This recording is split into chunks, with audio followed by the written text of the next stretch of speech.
I am Barbara O'Brien, the director of the OPQIC, and I'm going to turn it over to Chad Smith, our medical director. Thank you, Barbara, and welcome everyone. Again, just wanted to extend appreciation and gratitude to all of you for taking the time out of your busy schedules to be with us this evening.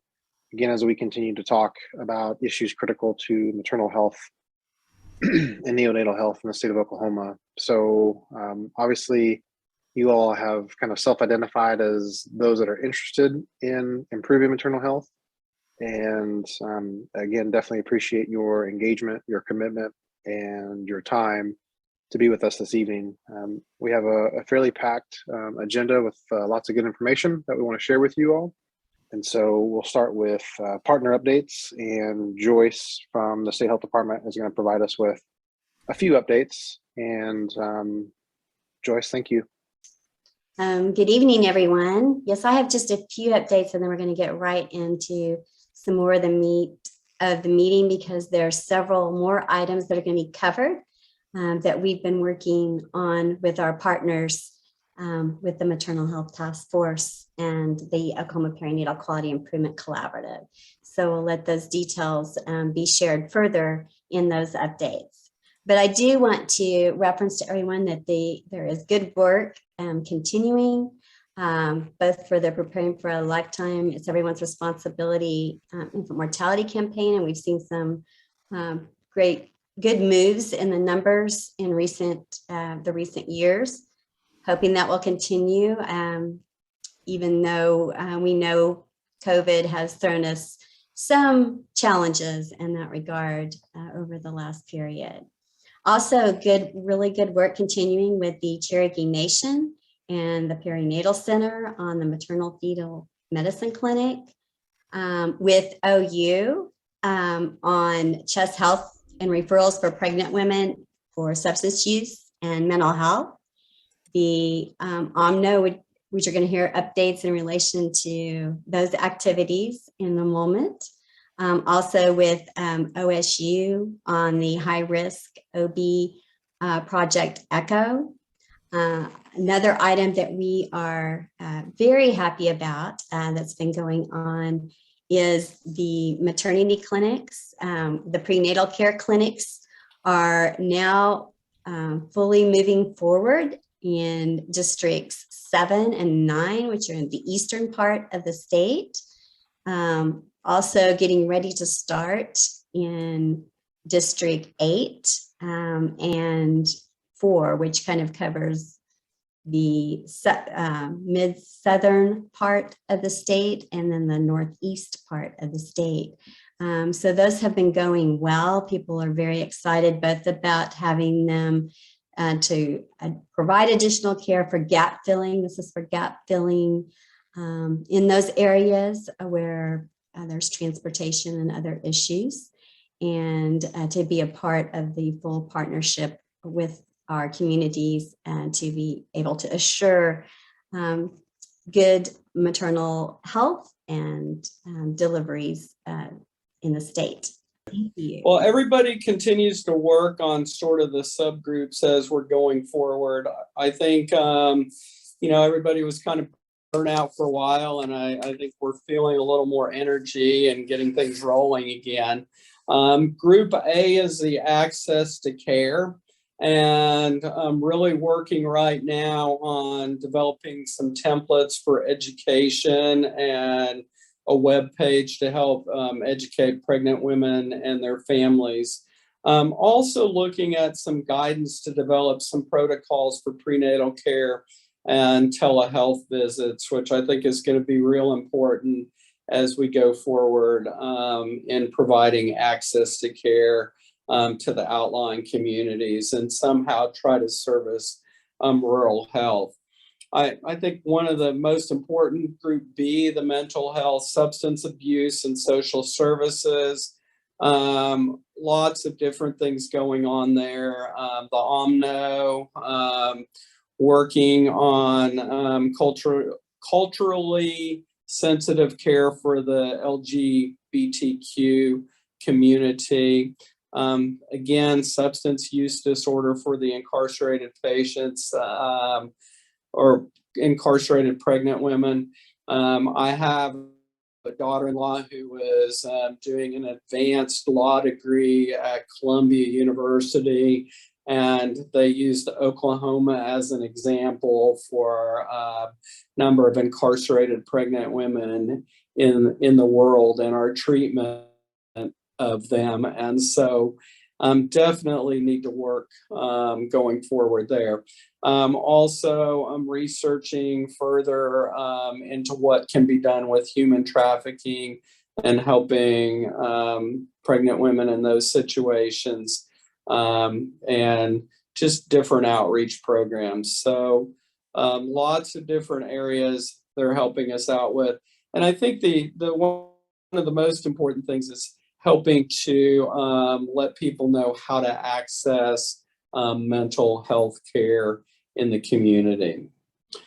Group C is innovative information technology and data systems, really working to bring the different resources and databases together to make them accessible and to everyone that needs to use these databases. We have a lot of different databases out there in the community with information, and bringing those together is a huge endeavor that way.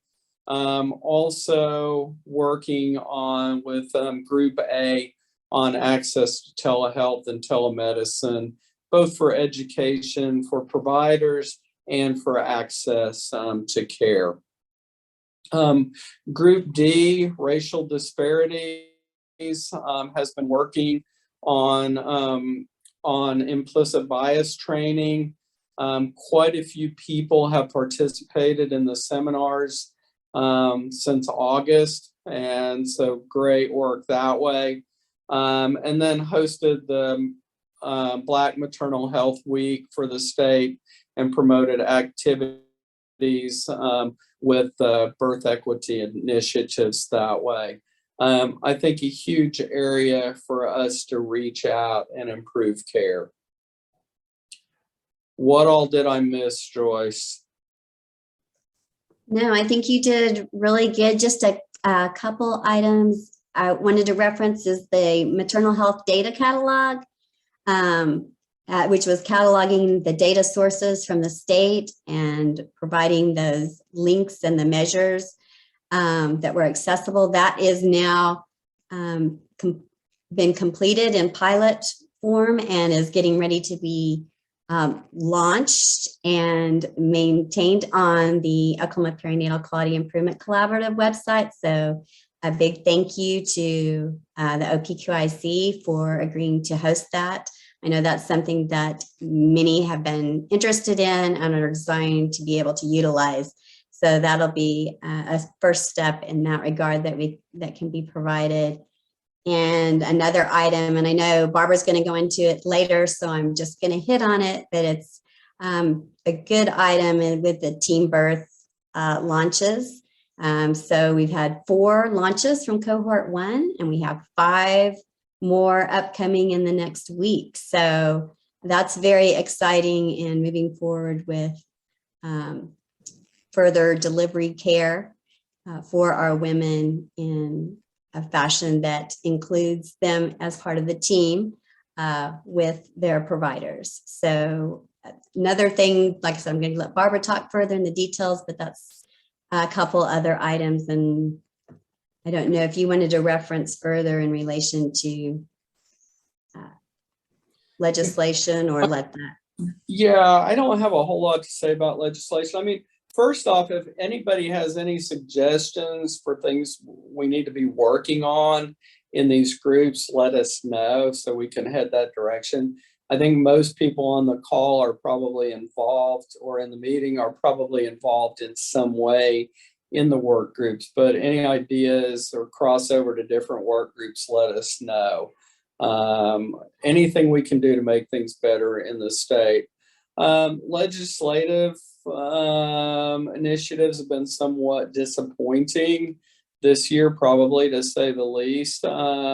We've made progress and gotten things rolling. We were looking to try to guide autopsies to determine the cause of death, or to catch all the pregnant women that, or all the women that died during pregnancy, so we can look into the causes. We were missing a lot of those, and we were looking at legislative that way and autopsies for those women. And that one kind of got kicked out of committee and didn't get heard. And so hopefully we'll kind of, as we get started on these, we can work to push them forward.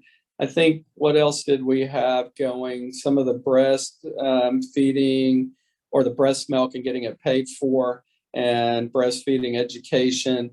That probably will be more taken on by the healthcare authority, even though we probably didn't get legislation through that way. I mean, I think we've got a lot of stuff that we're going to have to. Becky, did you have anything to say about that, or the progress that we had?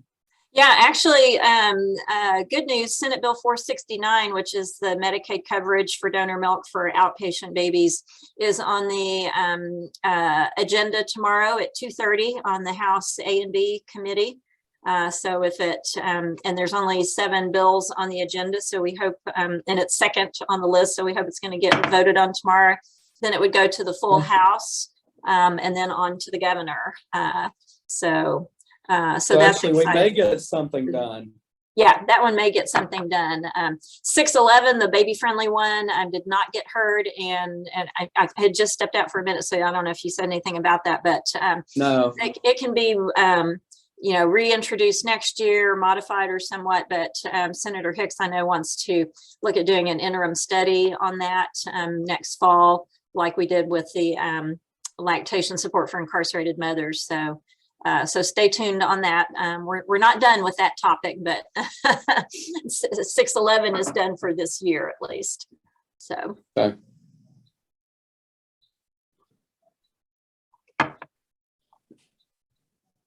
I think that probably covers most of them. I think the rest of them, everybody knows kind of what went on with those. And so it's going to be a challenge going forward in women's health in the state of Oklahoma.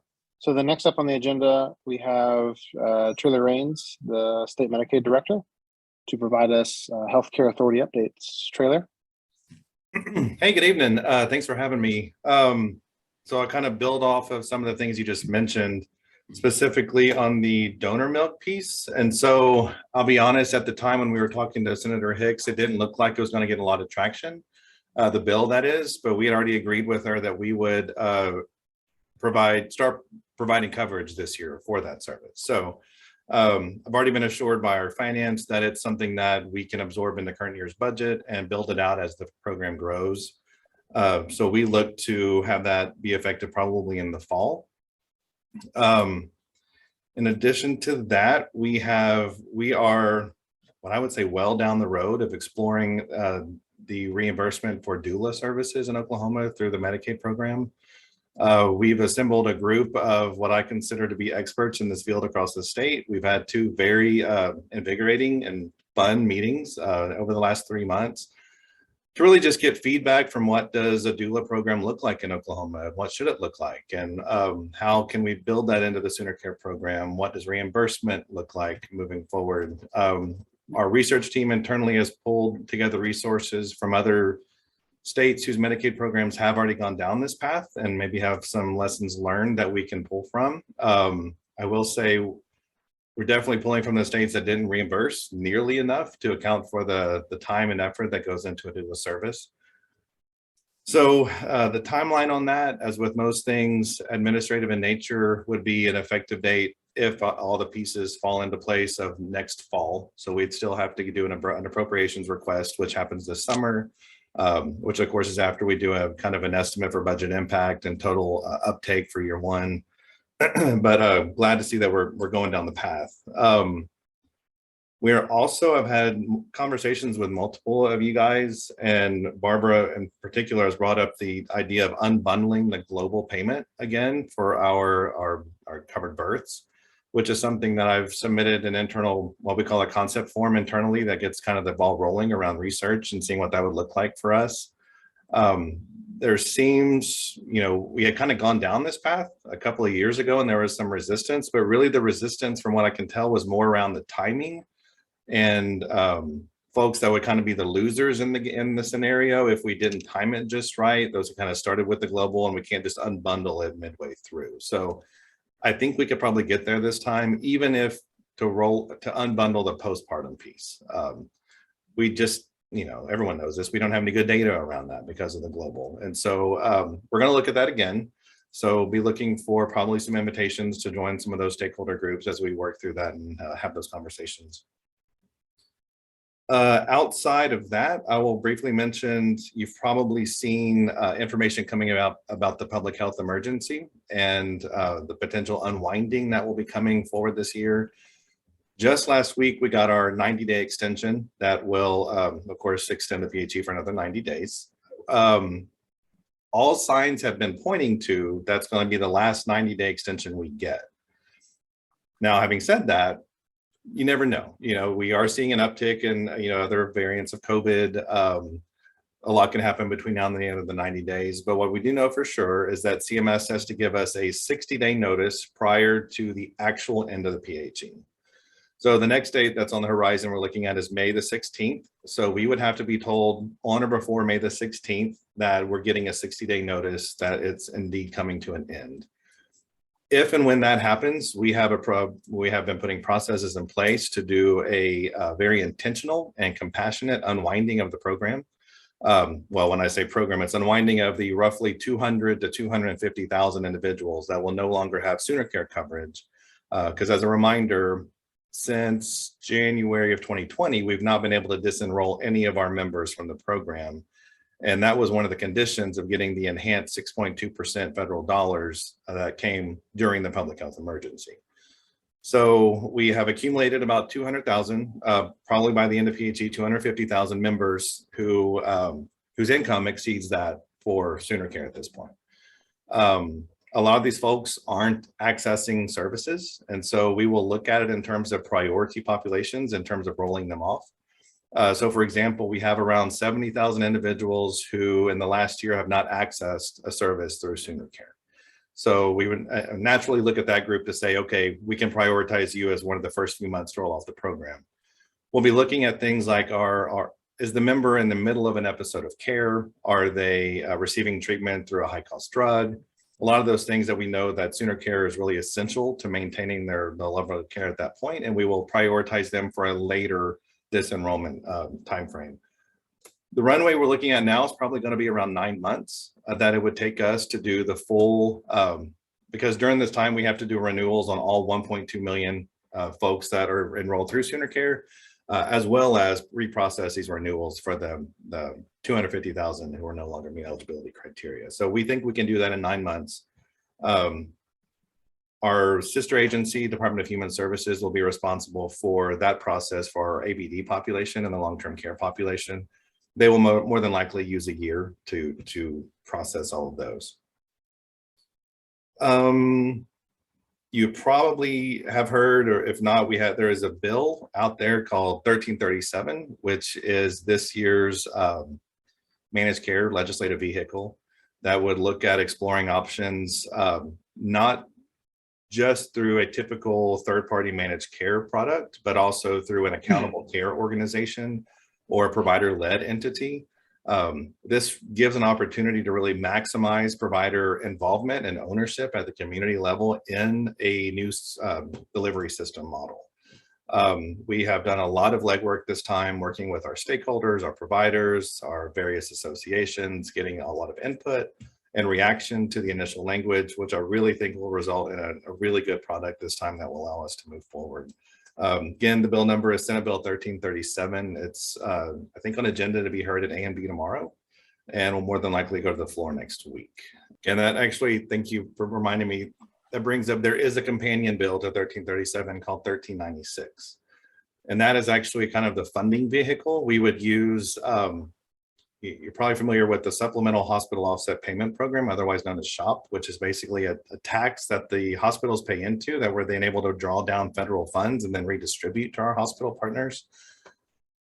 What the 1396 would do is, in a managed care environment, we can use a different upper payment limit for calculating the SHOP dollars. So right now we're limited by what Medicare would pay. In a managed care environment, you can set that ceiling at average commercial rates. So it could potentially, in transitioning to a modern managed care environment with SHOP, we have the potential to bring in around $600 million more to the state. That can then go to not only to our hospitals, but physician groups, really invest in these quality initiatives. I know there was a lot of talk last time around, we definitely want to move the needle, and we think managed care can help us do that through value-based contracting, but we also need the infusion of those extra dollars to help hospitals get there. So I think that's a crucial component of what's different this time around. Yep, I agree. All right. Trailer, thank you, and definitely appreciate all the work being done. And just to echo and thank Trailer and all our conversations with the Healthcare Authority and the support that we've certainly seen for both the donor milk bill and then coming up with some kind of plan to better to provide a bit more support to hospitals towards baby-friendly designation. So so we definitely appreciate all of that. We just, some fun news at our Oklahoma Mother's Milk Bank completed their move to their new physical location a couple of months ago.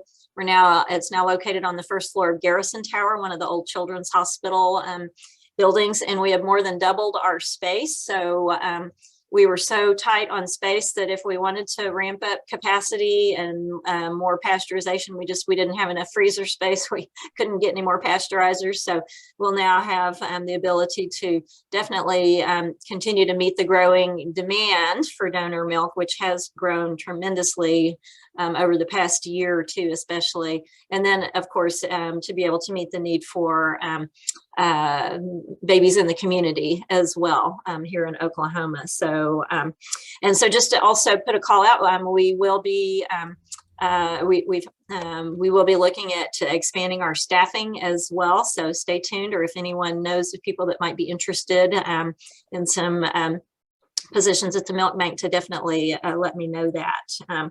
So two more things. We just hosted our 10th annual Becoming Baby Friendly in Oklahoma Summit, supported through our contract with the Health Department and Title V federal funds. And we had two invited keynote speakers. One was Dr. Hale, who many of you know is the worldwide expert on medication safety during lactation. So that's the first time we've had him to come and speak. And then we had Jennifer Thomas, a pediatrician out of Wisconsin, who spoke more on kind of clinical aspects of supporting breastfeeding and tongue tie and so forth. Those presentations are all recorded and will be hopefully uploaded to our website later this week. So those will be readily available if someone wants to go check those out. And we were, of course, challenged with rescheduling and do we host in person? Do we go all Zoom? And everybody was like, no, we have to have some in person. So we tried a hybrid and it went pretty well. We still had about 110 people, but we had about 60 people in person. So we were very, very pleased. And both of our keynote speakers said this was the first in-person conference they've been to, and they speak all over the country and in other countries. So they were delighted to come to Oklahoma, especially in April instead of February. So that was great news. And then lastly, just updates on, we've been working on some new trainings to help our hospitals with both physician education and then a new in-person training for NICU staff. So we now have an online training that meets the baby-friendly requirements for physician or provider training. And that's available online. You can, check out our website or contact us about that. And the other is an in-person training kind of to complement the one-day training I do that's mostly geared towards, healthy newborns on a mother baby unit. And this is, making breastfeeding easier in the NICU. So supporting improved breastfeeding outcomes for NICU babies. So that's what I had, Barbara. Thanks, Becky. Appreciate it. I wanted to provide everyone with exciting updates about Team Birth. A reminder, this is a partnership with the State Department of Health through their SMHIP cooperative agreement with HRSA and Ariadne Labs and OPQIC. So you can go ahead and go to the next slide, Sarah. And the next slide. We had, Joyce mentioned our launch of 4 hospitals a few weeks ago, and we will be launching 5 more Cohort 1 hospitals tomorrow and Thursday. So we're going to have a busy couple of days coming up here. These are the 9 hospitals that are launching in our first cohort. And if you go to the next slide, Sarah, we have some pictures of the 4 that we had a few weeks ago. These hospitals have been working so hard on their launches and just having things, big celebrations and lots of people there. At Enid in the lower left, they made what they call church punch. Reminded me of, going to baby showers and all that, where you have the punch. We all need to get that recipe. It was really good. And then just the hospitals, we were so impressed with all that they've done to get ready. And we've had some calls with them about their use of Team Birth and are hearing some really good stories already. So those are the 4 that we had, and we have 5 more tomorrow. When we launch this first cohort then, that means that almost all of the hospitals, all of the hospitals in the Tulsa City area and almost all within the Tulsa metro area will be practicing Team Birth. So we're really excited about that. Looking at our next slide, we are right now recruiting and enrolling Cohort 2 hospitals. We just got our first letter of commitment today, and I know we've got a few more coming in, so we're excited to get all of the hospitals who are interested in joining Cohort 2. For that cohort, we will have our first kickoff webinars on May 3rd and May 6th. That's a repeat. You don't have to attend both of them if you're one of the hospitals that's enrolling in Cohort 2. You just need to attend one. And for more information on Team Birth, you can see the link there to our page on our website. So a few publications have recently come out related to Team Birth. This last one that is from March is the study on their pilot hospitals, and this is what really got us started in Oklahoma. With St. Francis in Tulsa was one of their pilot hospitals. So these are listed here, and they're also available on our website on the Team Birth page. So feel free to read those. You heard Traylor mention the birthing friendly designation. So we heard about this first in the fall, and a little bit more information came out last week.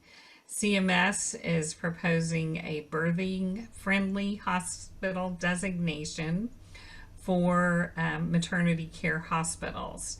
And the first bullet talks about the very first measurement items. There are 2 items that hospitals need to report on, and those are: first, are you participating in your state perinatal quality collaborative activities? And the second question is, have you implemented patient safety bundles for pregnant and postpartum parents? So those are the first two questions.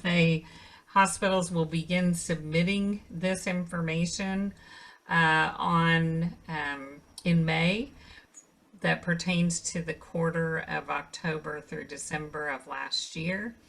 They didn't release a lot of details on what that means to be engaged and participate in your state PQC activities, nor about what it means to implement a patient safety bundle. But through all of our work, a lot of our hospitals are well on the way where they can confidently answer yes to these questions. 4 states now in this report that came out last week are offering Medicaid and CHIP coverage for 12 months after pregnancy for the full benefit that they would receive during pregnancy, and another 11 states are working on that. And I know Traylor and his team are working on looking at how that would look for Oklahoma. This Birthing Friendly will be publicly available and can assist consumers in choosing a hospital for their birth experience. It will be reported, as this says, in the fall of 2023. If you look at the next slide,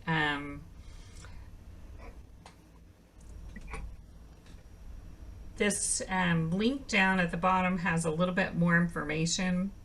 And, they understand that just saying, hey, we participate in our collaboratives activities and we've implemented a safety bundle doesn't really mean a whole lot. And what they're going to move to would be that there will be other measures that will be required to be reported. For example, in the first paragraph they mention the cesarean birth measure and severe obstetric complications.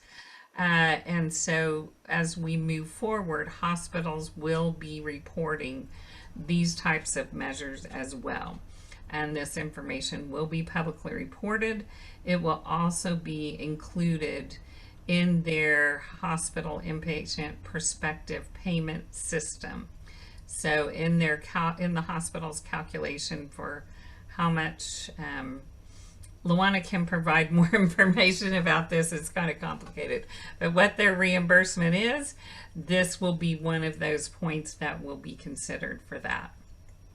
So wanted to make sure everyone is aware of this.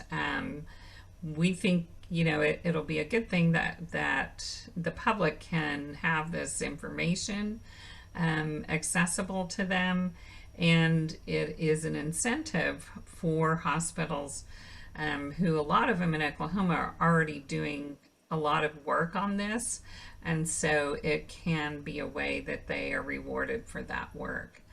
Luana, do you have anything to add about this, or does anyone have any further questions or discussions? Thanks, Barbara. I was just going to say that I'm a little more involved kind of on the quality side as far as the actual logistics of this. And so your quality staff at the hospital will be the one to actually, enter the information, because they would have the passwords and all to Quality Net, where they have to be entered into the Quality Net portal.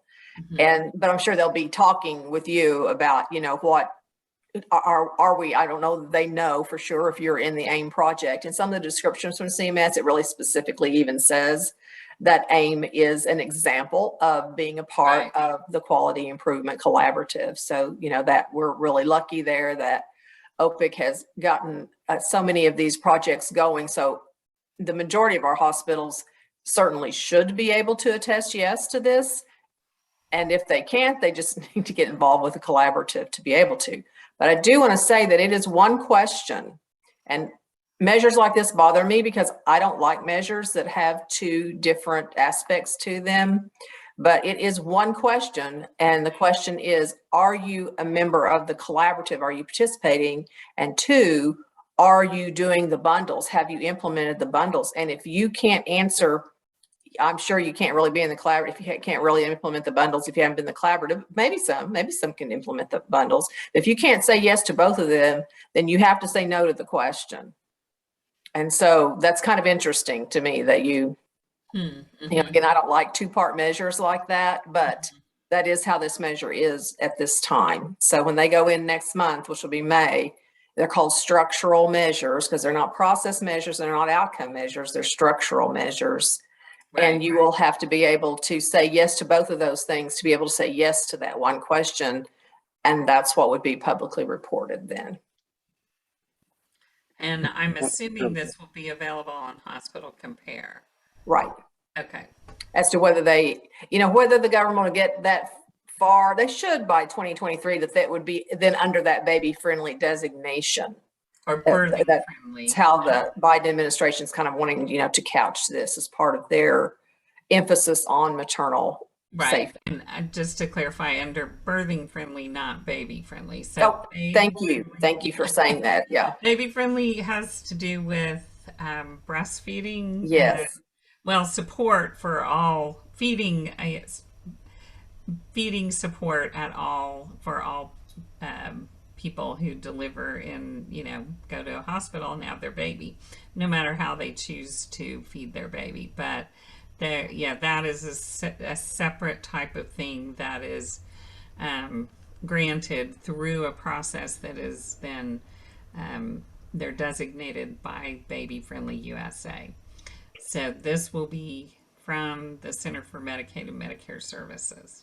At this point, you know, from what we've seen so far, it is the measures have to do with maternal care.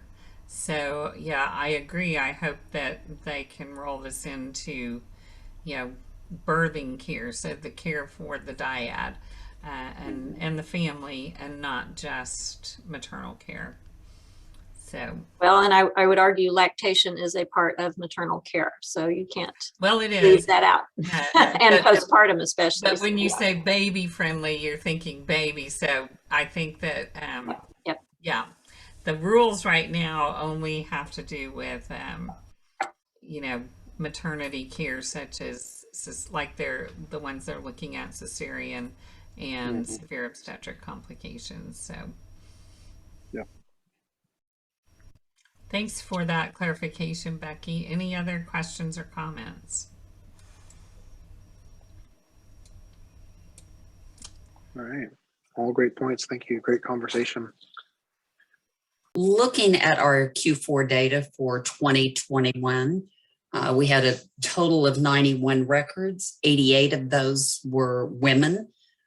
79 of those women were identified as having opioid use disorder. We had a total of 92 newborns, and of those, 78 were greater than 35 weeks, which is our cutoff for the data that we're collecting. We had 10 reporting hospitals, 4 hospitals that said they had no cases, and then we have 3 hospitals that didn't enter anything one way or the other. At this point, we now have 5 quarters of data as of this last data set that we got. So we now have enough data to start looking at trends. Prior to that, we didn't quite have enough information to look at trends. So that should be forthcoming in the future now that we have enough to look at. I'm going to put the link for the full report in the chat. And I wanted to mention one other thing that is not on this page. May 24th, we're going to have a meeting with all of the Omno Hospital leaders.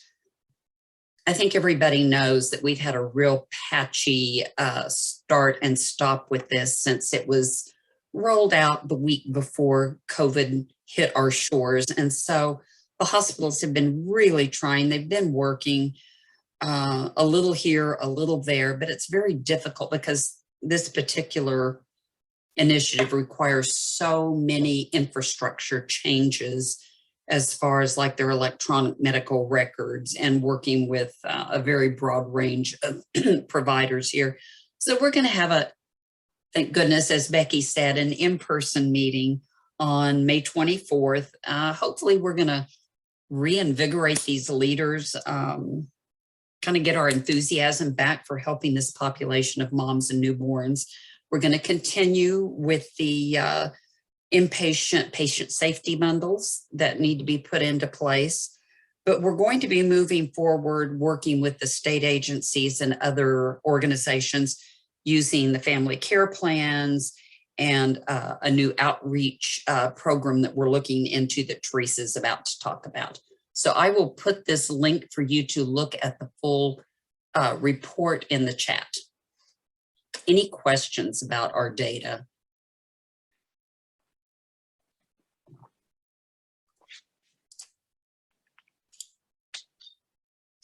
Thanks, Barbara. Yeah, we wanted to give Teresa an opportunity to talk about some of the other work that's going on. So please don't hesitate to reach out if you have, once you've looked at the report that Barbara Coop just linked to. If you have any questions, feel free to reach out.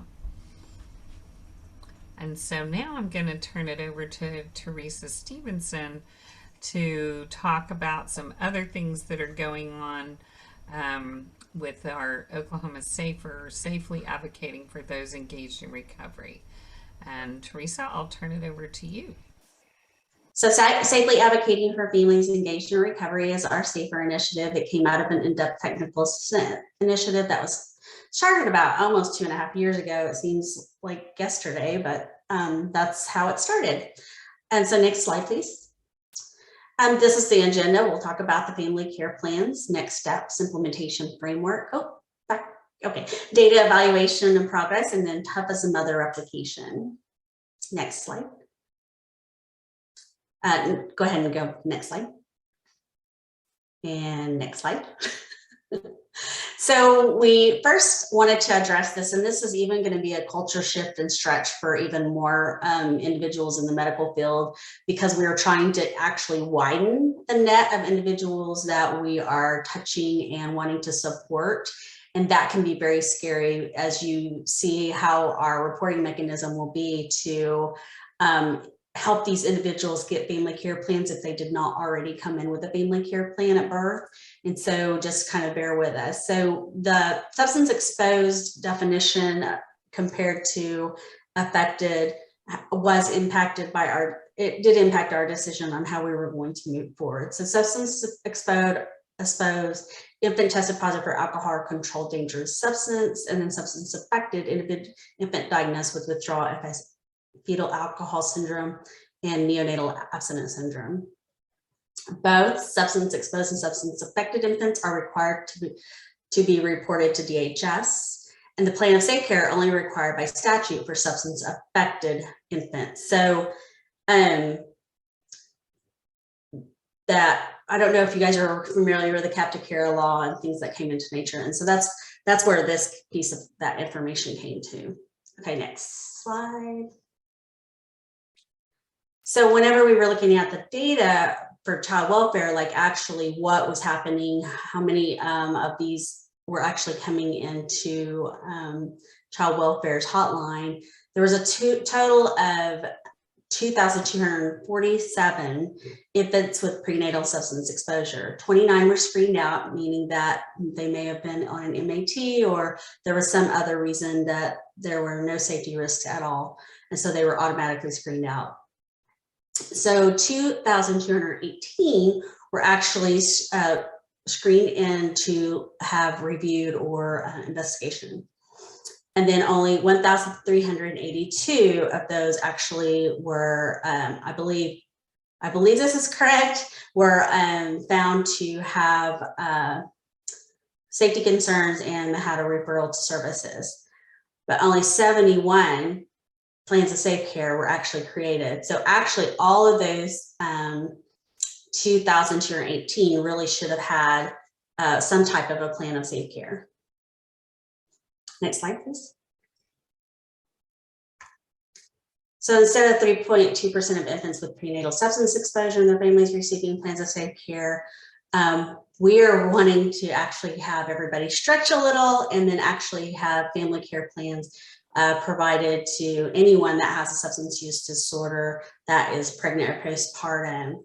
And so with that, we've partnered with agencies to provide these family care plans in care coordination during pregnancy and postpartum for all infants with prenatal substance exposure in their families. So I think, although, you know, we're like, yes, this is great, we also know the culture of Oklahoma, and we have to be very careful about the level of child welfare services needed, and also criminal involvement now that that has become a huge issue the last couple of years. So that can be scary, especially for someone postpartum, but for someone that's during their pregnancy, that's actually a better thing for us to reach out to and get them into services so that we can prevent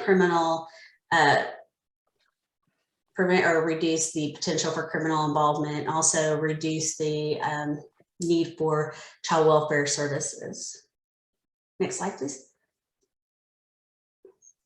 We do have all referrals come to the DHS hotline. I think that's going to be some of the concerns, I think, with any of our medical professionals. However, it is not to be considered a report. It's really, we're just notifying DHS that these are the cases, and then DHS will then, the hotline staff will then determine whether those are, again, screened completely out because they're on MAT or they already have a family care plan, say, and so those things will be looked at later in this next few slides. Do enhance access to engagement strategies for treatment parents through the Chest Health app. So all of the referrals will come to the hotline through the Chest Health app, and they will also be referred to the treatment providers through the Chest Health app. So we can actually look at the pathway, and also really it's accountability for both providers and those that are referring to see where those individuals fall. We're going to create multiple pathways, DHS to refer families to substance use treatment, providers for family care plans and care coordination. Next slide, please. So this is kind of the proposed substance affected infant pathway. The healthcare provider will get the information. So whether they come in with a family care plan or they've identified they need a family care plan, this is kind of where that starts. The healthcare provider makes the notification or to DHS, and DHS determines whether to screen out or screen in, and determines which of the three pathways to link parents to substance use providers. So no matter which pathway is selected, they will be referred to a substance use treatment provider. DHS screens in the referral, investigates, reports, and refers families to substance use provider for a family care plan, or DHS screens out referral and notifies the substance use provider via Chest Health app. And all of these are via Chest Health app. Okay, sorry, I just saw the chat. And we could go to the next slide, please. So these are the pathways. One is also doesn't meet criteria for investigation. Families refer to treatment provider via Chest Health app. And there's approximately 30 to 100 participants we believe that will fall in this category. Referral to hotline does meet criteria for investigation, but does not meet ongoing child welfare services. So the family care plan will be they will be referred to substance use treatment provider. They will develop the family care plan. And so DHS is, who is required to report at which point, Tracy? Can you hear me? Uh-huh. Yeah, just because it's primarily the provider of care for the baby, not the obstetrical care provider, correct? Well, I think it's mandatory reporting. So I don't know, however, your organization determines how that information is reported. So, I mean, it may be different in different settings. So I don't want to, I'm not going to. I thought that the cap was just for the baby. So I was thinking OBGYNs and maternal care providers were not required to report but it's whoever is taking care of the baby, if the baby is affected, that they have to report.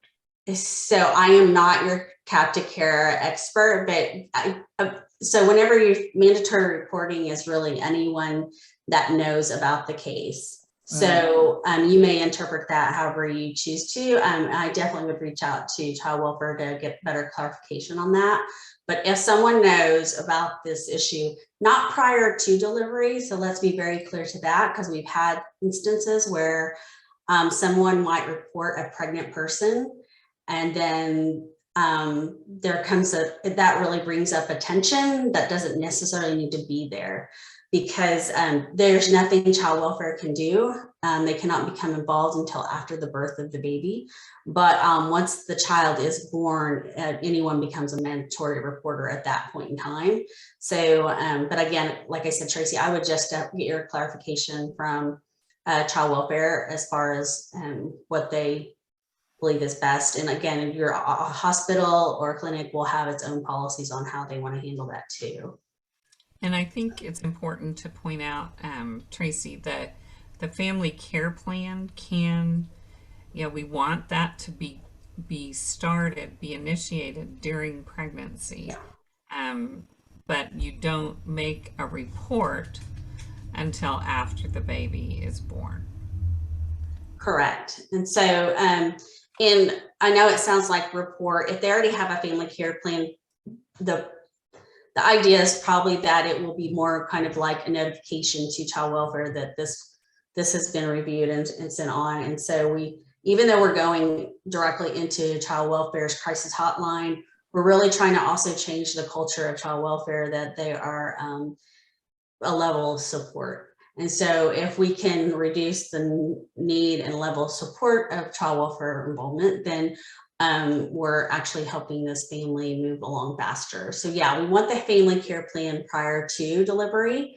That informs everyone, not only the clinical staff. If you have them as part of teen birth, that can help with that. But we know that a lot of these individuals may not get prenatal care. They may come in and deliver at ER. So we definitely want to make sure that they also get connected to have a family care plan, because it's not just for the pregnant person, it's for the whole family. So it can include caregivers, extended family member, as well as the baby and the mom or pregnant person. Even if, go ahead. Teresa, this is Luana. I wanted to ask a question. If so at a prenatal visit, if a mother during her assessment does say that she is using a substance, would the physician practice go ahead and call DHS because just to the hotline, and then they would assist in referring to do a plan of safe care, not an investigation, it's not really a report. Is that the mechanism for doing that? No, we would not want them referred. So they would refer directly to a substance use treatment provider. Okay. So if they identify, say, like you said, in prenatal care, or say an ER visit that unrelated, and they find out they're pregnant and they have a substance use issue, we would want them to just directly refer them to a substance use treatment provider, so that we can go ahead and get that family care plan started before delivery. Okay. Yeah, because child welfare is a part of this group, as so is Department of Health, and that way they're going to be educated on a family care plan, and they can make a very educated decision quickly when it comes into the hotline. We just want to be able to track everything and be able to collect data and evaluate the work. Yeah. So because like say, so this number one category, if somebody's on MAT and their baby does have some kind of symptoms after delivery, they automatically have to refer them whether they're have a family care plan or not. So that's why, yeah, that's why we would want that. I wonder if you could have like 4 levels, so that the first one is prenatal, so that when you do describe this to people, it's really clear. That's a great idea. I will talk to Terry and we'll get that put in there, because you're right. We would prefer people to do outreach and get people into. Another concern we have, and I don't know how to address that, is that individuals that are further in their pregnancy won't be able to get any prenatal care because they're too far along. And so they are looking at that as like, that's high risk. So they're not, that's why some of these individuals will end up in the ER delivering, is that like, if you're 6 months, sorry, I don't have anything open for you, or I won't take you on. So we have Right. had those experiences too. But post-delivery, it's clear that that's when they fall into 1, 2, or 3 is after Right. the baby's born. But I have felt like, and I've been on a whole lot of the calls, and I'm just now kind of going, oh, wait a minute. Oh, wait a minute. I'm glad you saw that. You're right. I mean, I think we're like thinking that would be a natural thought process, but you're right, it's not. So I think that's great that you pointed that out. Well, even if it should be natural, like, in the prenatal care visit and stuff, for this plan that we've talked about a lot, it'd just be great to really have it as a feature, because that would be so much more ideal, is if you could do it prenatal. Yeah, and I think in our training modules, we talk a lot about doing more prenatal care plan, but I think also having it here would be good as well. I agree. Right. Yeah. As it's discussed kind of more on the high level. I mean, when people use these slides for describing it to people outside that can support this, or if we ever ask for other funding or whatever. I agree. So thank you so much. I will definitely get that added in there.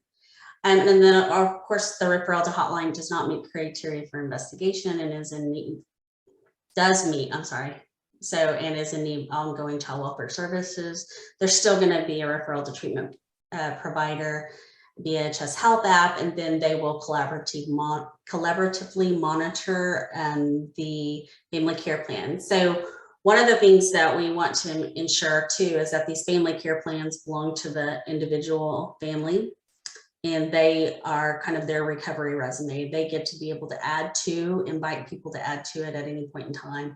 And then, however, there's reporting on both number 2 and number 3 that goes back to the federal government. And so we want to partner with child welfare to be able to support them in doing that work. And so we will be hiring some community family care plan liaisons in with our treatment agencies to be able to facilitate that process. Next slide, please. And if I start going long, Barbara, let me know, because I did not create the slides, and so I'm not sure. All families with an infant with prenatal substance exposure will be offered the plan. Substance use treatment providers that contract with DMH will primary initiators for family care plans. Does not mean that other entities cannot do that, but for this process and this work that we're doing right here, we will be the initiators.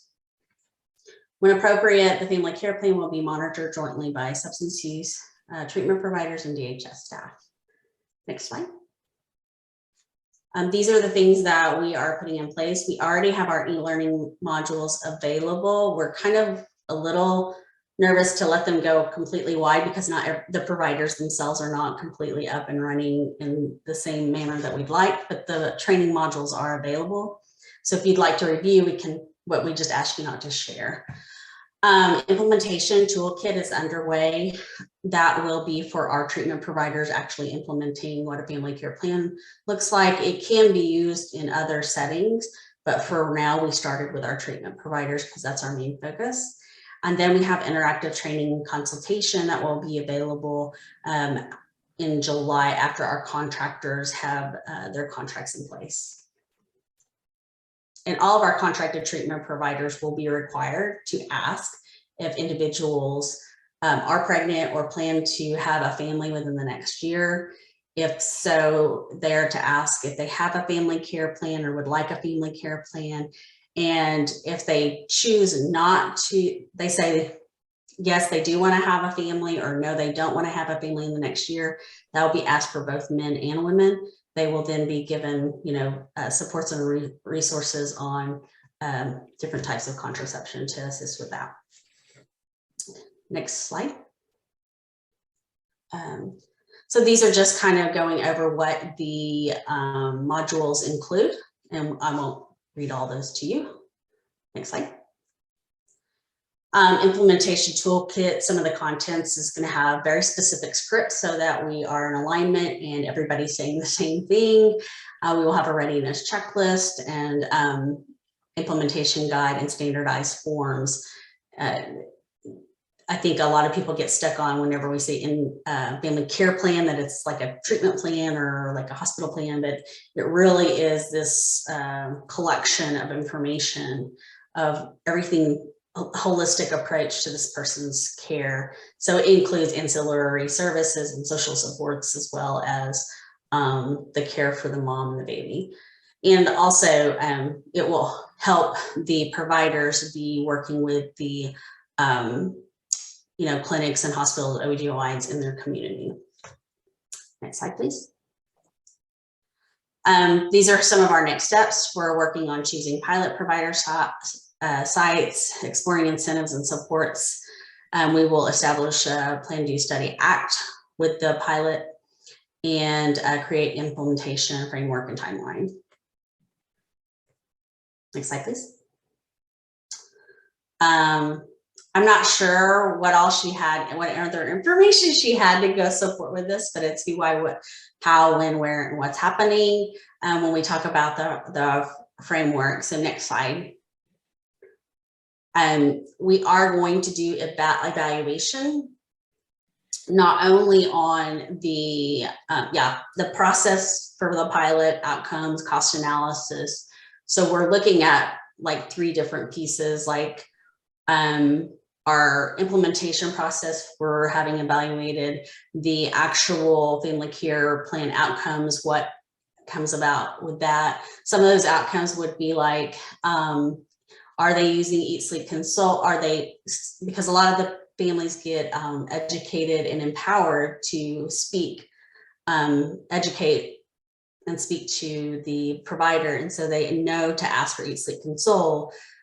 We also have had individuals be able to, of the babies not to have pharmacological interventions and things of that nature. So those are outcomes that we want our governor's office to know, healthcare authority to know, because it can help cost shift some of those dollars, hopefully into more, to better care. The Chest Health app, we also have a network of care, which we have not put in here, and that will kind of be the house of the family care plan. But the person will have 3 ways to access their family care plans. They can either do it paper copy in a binder, they can do it through the Chest Health app, which can be on mobile, and then they can do a web-based version if they prefer, and that's with the network of care. But the Chest Health app will manage all the referral management. And then we have our OCAM ready website. Don't look at it, it's still under construction. And then recovery supports. And then we're working on an anti-stigma campaign with Colorado. That is Tough as a Mother. They already have this. And I was like, well, we want this too. So can you share? And so we're working that out. We have more slides for that, Teresa. Yeah. Oh, okay. Targeted training based on the cultural values inventory, and then our training modules, family care liaisons, which I already talked about, and then our coaching consultation. Next slide. Again, this is just another way to look at our process and steps of the implementation framework. Next slide. This is the rollout timeline.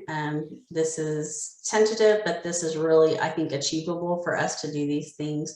I won't read all those things to you, but really we hope to have full implementation by January of 2023. I know that sounds like a really long time, but with everything that we're doing and the amount of resources we have to allocate to it, I think this is a very doable plan. So next slide, please. We do have a plan now. So it's actually Dr. David Bard, not Richard Bard. I'm not sure where that came from, but we are working with Dr. Bard and a couple of his associates for the evaluation plan, which I've already kind of talked about. Dr. Margaret Lloyd Seeger has done a lot of work in UConn. With UConn. She worked for them. She won't be joining us until later into the work, but the scope of the work is planning, pilots, process outcomes, evaluation, cost analysis. Next slide.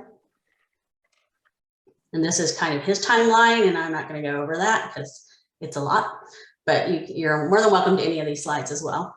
How can we improve. Next slide, please. Yeah, stigma and public provider understanding. Next slide. So the stigma impacts, and most of you know, you've seen in the media and have own personal stories about individuals and how stigma is impacting these pregnant persons that have a substance use disorder in the criminal and child welfare world. So it impacts people not wanting to get help. Very few are accessing the care. The quality of treatment can be based on inequities, and likelihood of staying in active recovery is challenged, and resources allocated prevention and treatment. Next slide, please. So Tough as a Mother, I just kind of mentioned that a while ago. So we're working closely with them to get that for Oklahoma, and it'll be basically Tough as a Mother in Oklahoma. We have a link we could probably send to you guys later if you'd like to look at that. We've met with the leaders. We're going to get contracts in place, and so we're really super excited about that. So I think we can move past that. Yeah. Create the timeline, determine core elements, which are state-specific options, determine funding, because we know, Colorado's culture and their belief system is very, has some differing things, and so we know in Oklahoma we'll have to be our target and audience and how we present information will just look a little bit different. Thanks, Barbara. So also they have what they call story bank, where actually the mothers will tell their stories, and it's a very cool application. If you've never seen it, I would definitely check it out. If you look on Tough as a Mother, they have story binds available, and this can all be this link could be housed on the Chest Health app, so it would be available to those persons. And we're really looking outside of like where these things would be located. We would love to like go to the laundromat, go to any place that an individual may frequent. That is, not everybody goes to OBGYN office. So, okay, next slide, please. Is that it? Oh yeah. I don't know if she was wanting, I don't know if she went to the slides in her mind or what, to the actual link, but what aspects of Tough as a Mother resonate? I guess, I'm sure some of you know, and I've been contacted by a public defender in Comanche County and by a judge in Kay County about these numerous cases of pregnant persons or persons that delivered with children technically unharmed by substance exposure, but getting felony neglect charges. And thanks, Joyce, against them. And then the one case of the 19-year-old that had went to prison for 4 years because she had, I believe she had a miscarriage, and she did have methamphetamine in her system, but there was no correlation. They could not find a connection to the death of the baby as a result of the use. However, they went ahead and charged her. And this public defender in Comanche County actually went and spoke to and said, let's appeal, let's do this. And she told her that, she said, no, I deserve this. I killed my baby. I need to be here. And that she was told that. She was told she killed her baby. And so this 19-year-old will forever be impacted by the words people use by not understanding, substance use and that. And it's just a shame that these individuals are being criminalized for a disease. So, what's next? You didn't take your penicillin or your insulin, not penicillin. You didn't take your insulin while you were pregnant, and now you're going to go to jail because you had a miscarriage. Those are kind of my concerns as we move forward. But so that's kind of what this Tough a Mother campaign really helps bring people out. Like, hey, if you can get treatment beforehand, you really will reduce any impact of that I was just going to add at Norman, since we implemented the Eat Sleep Console, we have not had any babies transferred to the NICU for medication assistance with withdrawal symptoms. So if we can help in any way share that story, we're happy to. I think that's great. So the great thing about Storyvine too is that it's really fast. And if we can find champions at hospitals and that have gone through these processes and supported, then we can share those with the other clinics and hospitals and OBGYNs and really primary care. Because sometimes you will talk to a primary care doctor and they're like, well, we don't serve these people. These people aren't, my patients. And it's like, well, yeah, they are. You just, anyway. So it would be great. Thank you so much. If we can get your information Yeah, thanks for sharing, Tanya. Tanya's with Norman, and they're one of our Omno hospitals. They've done a great job, and that's really exciting to hear that. And we do feel like Team Birth can help. Yes. I mean, not Team Birth, but Storyvine can help amongst providers too, and teaching and telling these stories and about Eat Sleep Console or about Team Birth and different things. So it's a interesting application that we could use in lots of different ways here in Oklahoma. So we're really excited. And I was talking to somebody there. I said, I can imagine being a woman of color that is pregnant that has a substance use, like the most stigmatized person probably in our communities, and that would be so scary to me. So yeah, this has kind of been my passion project for the last 2.5 years, because we're doing other things related to that, but like MAT and gels with pregnant mom, like I'm really wanting us to change trajectory, because it also impacts maternal health and mortality rates for both mother and baby. And so these things, this could really impact in a huge way, I think. Yeah.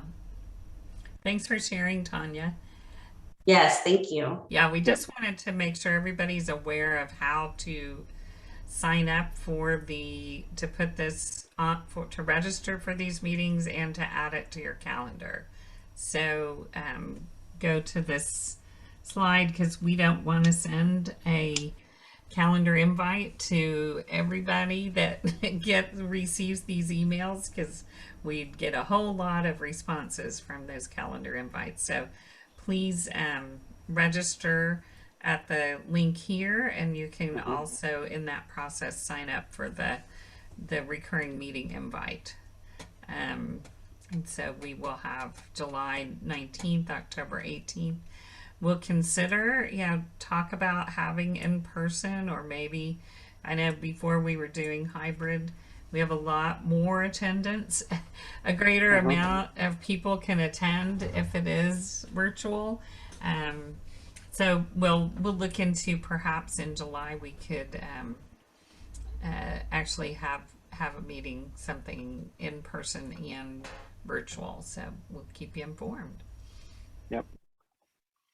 And then I won't necessarily read through all the upcoming events, but on your agenda, we have a kind of just a brief summary of all the big upcoming events. And again, you can register for those events through the OPQIC website. So I would encourage you to check your schedules, and love to see everyone attend as many of these and as much as possible. Sarah, can you go to the next slide? One I want to point out is the Speak Up e-learning. I think Dr. Stanley mentioned that earlier. This is available at no cost through the State Maternal Health Innovation Program in the State Department of Health. So please, you can go to our website and register and go through the racial disparity, health equity, and birth equity education. And this training is at no cost to those of us in Oklahoma who registered through our website. So please take advantage of that.